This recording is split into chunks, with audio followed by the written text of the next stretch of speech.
வேலைக்கெல்லாம் போவேனா, ஒரு ஹோம் மேக்கரா இருக்கணும் முடிவு எடுத்தீங்க? நான் பிகாம் முடிச்சுட்டு எல்எல்பி முடிச்சிருக்கேன். லாயர். ஆனாலும் ஹோம் மேக்கர் தான். நான் ஆக்சுவலா பிகாம் முடிச்சுட்டு வேலைக்கு போக ஆரம்பிச்சிட்டேன். couple of years I worked in an MNC. நல்ல சம்பளம் எல்லாமே நல்லா இருந்தது. But the stress out of it was too much.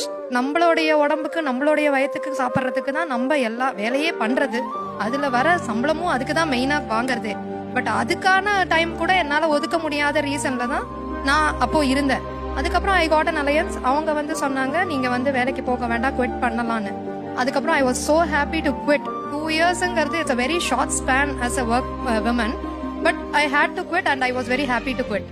படிச்சு அதுக்கப்புறம் எல்எல்பி பண்ணதே வந்து after marriage, after my son was born. அதான் ஏற்கனவே வேலைக்கு போறதுன்னு முடிவு பண்ணிட்டீங்களே, அதுக்கப்புறம் படிச்சு முடிச்சு திரும்ப கல்யாணத்துக்கு அப்புறம் படிச்சிருக்கேன். நம்ம வந்து படிக்கிறது வந்து அறிவு வளர்த்துக்கிறது தானே தவிர it is not to go for a work or to earn. இப்போ ஈவ்டீசிங் பண்ணா என்ன செக்ஷன்?